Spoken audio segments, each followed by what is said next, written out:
नत्थू खैरे वगैरह वगैरह से विवाह थोड़े करेंगे। छांट कर पति चुना है। आजकल की लड़कियां तो उल्लुल जुल्लुल पति चुन लेती हैं, बहुत जल्दबाजी करती हैं। और आजकल के लड़के भी उल्लुल जुल्लुल पत्नी चुन लेते हैं। पूरी हबूड़ी ऐसी पत्नी चुनते हैं, हबूड़ा बनी हुई, हबूड़ा। और पति ऐसा चुना है, बनबूचड़ है, पूरा बांगड़ू टाइप का।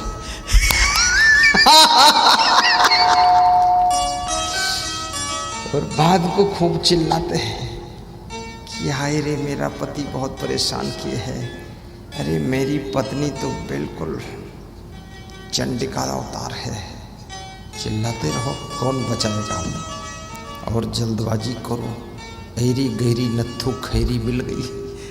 अब नत्थू खैरी है तो नाथ डालेगी नाक में तुम्हारे, नाथ डालकर खींचेगी, झकाझोरी मचाएगी, लड़ाई करेगी, झगड़ा करेगी।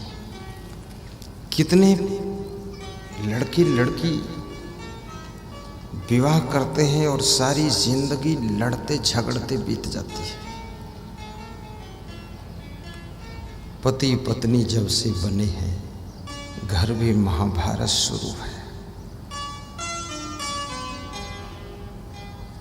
ताल ठोक के चक्र सुदर्शन चल रहा है। उनका बेलन और चौकी ही चक्र सुदर्शन है। कभी बेलन फेंक कर मारती है, कभी चौकी मारती हो, चक्र सुदर्शन की तरह लुढ़कती चली जाती है। पति भी पूरा मूर्ख है, भोजन खा रहा है, दिमाग गर्म हो गया तो भोजन की थाली ही पत्नी के ऊपर मार देता है। सब दाल भात से पत्नी लथर पथर गई। ये कोई गृहस्थी है? ये कोई गृहस्थ धर्म है? ये कोई समझदार व्यक्ति का काम है? ये झगड़ा करने के लिए शादी किया था? कले कलेश की जिंदगी जी रहे हो? अरे ऐसा मत करो, प्रेम से रहो, भाव से रहो, आलस्य मत करो, गम भी खाओ। कल मैं पूर्णिया से आ रहा था तो एक आदमी रास्ते में सूर्यास्त के समय भागलपुर के इधर, बांका की इधर, हाथ में एक कमंडल लिए, छोटा सा डंडा लिए, बड़ा निराश, बहुत उदास, धीरे धीरे चल रहा था। तो हमने कहा दुनिया का मारा हुआ आत्मा जा रहा है। जब जवानी थी तब तूफान मचा रखा था, अब बुढ़ापा आ गया है, सारा तूफान ठंडा हो गया है। बूढ़ों को कोई पूछने वाला नहीं है। अब अकेले जा रहे हैं, टांग में टांग लड़ रही है। पहले दूसरे की टांग हम टांग लड़ा देते थे, अपने खुद की टांग हम टांग लड़ा रहे हैं। बहुत धीरे धीरे चल रहा था, मुटर मुटर। तो मैं तो गाड़ी में था, आनंद से फुर्र निकल जाओ, चलो मुटर मुटर सुटर पुटर। सारी जिंदगी सुटर पुटर रखा है, अब बुढ़ापे मुटर मुटर चल रहे, अब बचपन में चुटर पुटर करते रहे। ये बचपन की गलतियां जवानी को दुख की खाई में ढकेल देती है, और जवानी की भूल तुम्हारे बुढ़ापे को सटर पटर कर देती है, गटर बना देती है। इसलिए याद रखना, जिंदगी आपकी, माई न बाप की, जिंदगी आपकी। तुम सोचते हो जो कुछ मैं कर रहा हूं, माँ बाप को शान दिखा रहा हूं, रुतबा दिखा रहा हूं, कोई रुतबा सुतबा नहीं। माँ बाप 10-5 साल में परलोक चले जाएंगे, सारा रुतबा तुम्हारा निकल जाएगा। इसलिए होश में रहो, ढंग से जीना सीखो, संभल कर रहना सीखो, गलतियां करना बंद करो। माँ बाप के घर को धर्मशाला मत समझो। माँ बाप का घर कोई अनाथ आश्रम नहीं है, गौशाला नहीं है। जो गाय भैंस की तरह वहाँ रहो, जब मन हो तो कूद के निकल जाओ। माँ बाप का घर तुम्हारा घर है।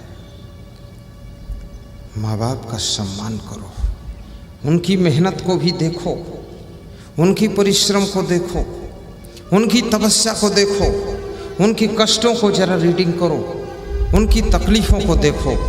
सब दुख उठा करके, पसीना बहा करके, थोड़ा सा धन कमा करके तुमको पढ़ने के लिए पटना, दिल्ली, रांची भेजते हैं और तुम वहाँ जा करके खाली फैशन करते हो और बीड़ी सिगरेट दारू का व्यसन करते हो। अपनी ज़िंदगी को तो बिगाड़ते ही हो और बूढ़े बाप की ज़िंदगी भी बर्बाद कर देते हो। बहुत दुख मिलेगा, ऐसी गलती मत करना। जिस माँ बाप ने तुमको गोद में ही उठाया है, कंधे पे बिठाया है, अपने आंचल का दूध माँ ने पिलाया है, उस माँ बाप को कार में बिठा कर लेकर चलना, इतनी उन्नति करो। उस माँ बाप को बहुत अच्छे गद्दे पर सुलाना, जिसने अपनी साड़ी बिछा कर सुलाया था तुमको। तुम पेशाब करते थे तो गीले में स्वयं सोती थी वो, और सूखे बिस्तर पे तुम्हें सुला देती थी। अब उस माँ के लिए बहुत सुंदर बेड खरीदिए। बेड तो बेड, कितने लोग माँ को घर से बाहर ही निकाल देते, बोलते बेड नहीं, सड़क पर चली जाओ। माँ पूछती कहाँ जाऊँ, तो बेटे बहू दोनों कहते हैं चाहे जहाँ जाओ, ये सड़क है, इधर चले जाओ। बोले कहाँ गई है सड़क, तो बोली ये बांसुकीनाथ गई है। बांसुकीनाथ में जाओ, भीख मांगो, वहाँ मंदिर के किनारे बैठकर भिक्षा ले लो। अरे धूर्तो, माँ बाप की ये दशा कर रहे हो, तुम्हारी दुर्दशा होगी। जो तुम माँ बाप की सेवा करते हो, गाय की सेवा करते हो, संत की सेवा करते हो, जितना भी तुम पाप और पुण्य कमाते हो, उसका सब फल आपको जीते जी भी मिलता है। अगर जीते जी पूरा नहीं मिल पाया तो मरने के बाद अगले जन्म में भी मिलता है। ये दूसरे को कुछ मिलने वाला नहीं है, तुम्हारा कर्म तुम्ही को भी फल देता है, दूसरे को नहीं देता है। वकील साहब वहाँ से उठ जाइए, यहाँ जाइए कुर्सी पर, इधर आओ, ये स्थान आपका है, कुर्सी पर बिठा लो। हरीश दास, कुर्सी पर बिठाओ वकील साहब को। हरीश, एती उती मत घूम, इधर आ। कोई आदमी एक देख लिया करो कौन कहाँ बिठाने हो। कोई देखना नहीं चाहता, सब हमको देख रहे हैं, हमको देख रहे हैं कि तुम ठीक ठाक बैठो, नहीं तुमको ठीक कर दूंगा। मैं गलती नहीं करूँगा, मैं ठीक बैठा रहूँगा। बाकी कुछ अतिथियों को अच्छी जगह बिठाओ।